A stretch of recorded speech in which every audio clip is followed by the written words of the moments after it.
Hello, viewers of Sounding Board, and tonight we're opening up a box, a simple brown box. What's inside the box? I'll show you.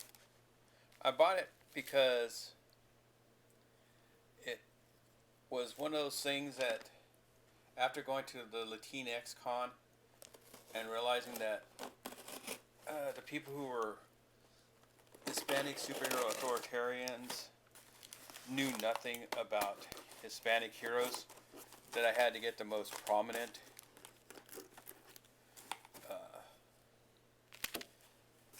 Hispanic superhero.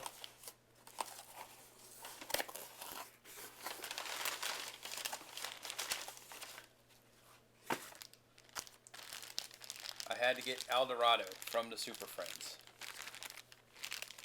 Why Dorado? Well, Dorado technically is one of the earliest Hispanic superheroes that technically next to Zoro is someone I know about, because he was created for the Super Friends along with Apache Chief, Black Vulcan, and the Samurai to be the heroes to save the Super Friends week after week from enemies and stuff. And they were tailored after races around America because they wanted to have basically what people are saying didn't exist then did exist, of diversity, of a show by Hanna-Barbera to show diversity in the heroes for them to help the Super Friends. And these guys were legal Super Friends. So they'd go out their way to save Superman, Batman, Wonder Woman, and Aquaman from danger. And so each one of them was, the samurai was Japanese or Asiatic. As you can see, Dorado is Hispanic. Apache Chief is Native American. And Black Vulcan is black. And so each week you'd have them along with Robin and Wendy and Marvin, the white characters as you would call them, would come and save the day and save the dominant alpha male characters and alpha female. So the kids would see themselves saving the heroes instead of the heroes saving them. And this is why Hanna-Barbera created each one of these specialized characters. And they all had different abilities. But as the show progressed, you discover that Dorado's powers weren't really thought out correctly or understood correctly, because he has the ability of teleportation for the most part. Apache Chief can grow, which is a nice thing. The samurai can control wind around him, and Black Vulcan is basically Black Lightning. So they had the other three characters had better powers than him. On paper,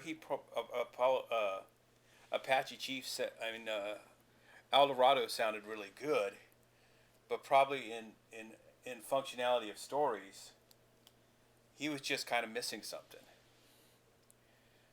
And now I got to figure, I noticed he'd make a good custom. Oh wow, his cape has a wire in it. Something you don't see in the Mego versions. That is kind of neat. There's what Dorado looks from the front, from the side, from the back, under the cape back, the side, and the front again.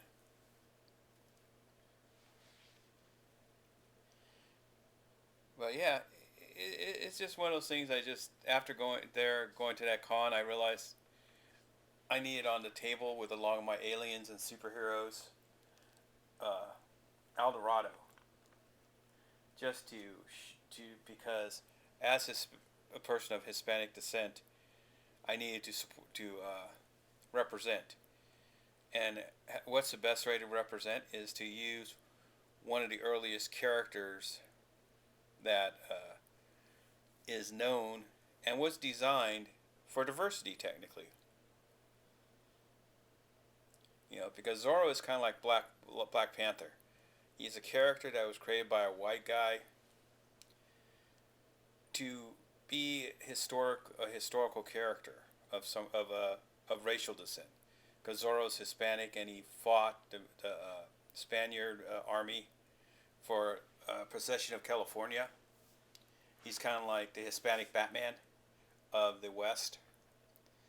Um, and then El Dorado came out in the 70s, and there was between those two characters, there's probably a plethora of Western comic characters that were short-lived by Marvel and DC at that time. You know, like for Indian wise, I know Scalp Hunters for one that I know of. I used to read them. That's why. And so yeah. The sad part is we'll never see a Mego style Jonah Hex, which would be kind of cool to see what he would look like being made in this style. But until next time, this is the Sounding Board, signing off.